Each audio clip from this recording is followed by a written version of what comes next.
Hello everyone. Someone asked me if I would have a quick walk around the cemetery when I'm doing a job. So here I am walking in the cemetery. This one, 1937. There's a small one here, I don't know if I can. Possibly 1965. Yeah. You can see some of these are really bad on the. It's so sad, you know. You find them sometimes in a state of disrepair like this. Basically a sealed bottom grave and concrete's all breaking where the ground's just subsiding. This one is a 1937. You know, we can buy. There's loads. You know, 19. I think it's a 34. I'm not 100% sure on that one. It's this one here. 1939. Oh wow. You know, so the really old, you know. 1938. Yeah, really is sad, you know, when you walk around you see them, and obviously there's no family left and things like that. Anyway, I was approached by the Historical Society and also by the Crystal Palace fan club to see if I could do anything with this grave. Seen photographs of it, so I took the job on. And, you know, it was really bad. If you look at one of my previous videos, I think I managed to actually get it in. But it was basically, you know, like that. Basically like any of them, you know. You can see they're all pretty much the same, you know. Oh man. This one, good leaf starting to fade, but that was 1933. And this one, I can't actually see a date. Oh, it's either 1933 or 1935. Curbs are broke on that one. So anyway, this is the one. This is the back of the one there that I'm just finishing off. You know, it was as bad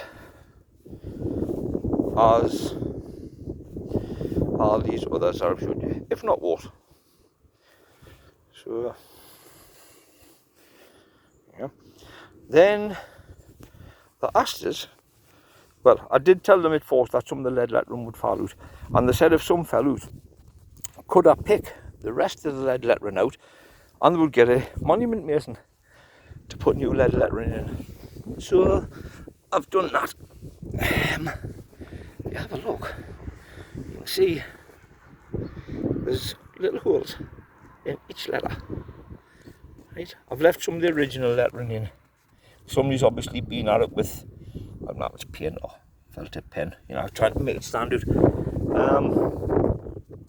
But getting back to the holes, what they do is they carve the lettering into the stone, then they put holes in, then they cut squares of lead, place it over the lettering, and they beat it into the lettering with a hammer.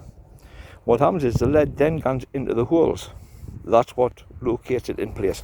They then cut the lead to the letter that they want, and that's how you end up with your lead lettering. To clean them, I start off with discs like that, diamond discs, 50 grit, you know. Then I got on to 100 grit. It's bloody more, look, I've got that many, you know. From the 100, I got into 200. From 200 to 400. 400 to 800. 800 to 1500. From 1500, I got to 3000. Yeah. Then the odd dry discs. Then to get it all smooth, I've gone back out again with these bigger discs. You know, these are wet discs. You've got to keep the stone constantly wet. That's 100 grit, 400, 800, 1500, back to 3000. Once I've got it as clean as I think I can possibly get it, I then gone on to 6,000. Yeah. From the 6,000, I gone on to this, which is a dry buff 10,000 grit. Yeah. And then finally, I use this, which is a 10,000 grit, but it's wet. Yeah. So I then get the stone all nice and smooth and clean. Right. There'll be little fissures where you can have muck. That's where this comes into it. D2. Now, I get this, and it's 35 quid a bottle. There's just under a litre in a bottle. On this, I've used 8 bottles. Yeah. Now, that bit there where there's a gap, I did ask them if they wanted us to take some of the grass away so I could actually close it back up, and they told me not to. They wanted it sort of left the way it was, just cleaned up. So, as you can see, it's had a couple of coats of sealer now. There's some right down the bottom. WW and Pruda Co-op Society. Yeah. So, basically, West Wylam and Pruda Cooperative Society are the ones who've done this. So I'm going to put some black leaf on the lettering, just so it stands out. Hopefully they might get a something of the co-op, because when they come up, you know, there's loads of Crystal Palace fans coming up. I believe it was supposed to be this Saturday, but then they've put it back till June. There's also going to be press coverage, I believe, the local newspapers. I've also been informed that there'll be people left on BBC News, ITV News. There's also going to be local councillors at the present. So this is probably the most, I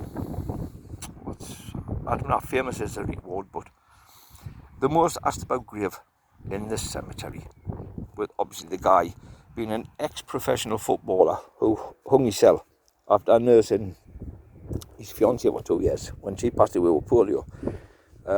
So it attracts a lot of attention, and because it's coming up to the 90th anniversary of his death, they wanted this all cleaned up, so I've cleaned it up, and a couple more coats of sealer. It should be finished off today.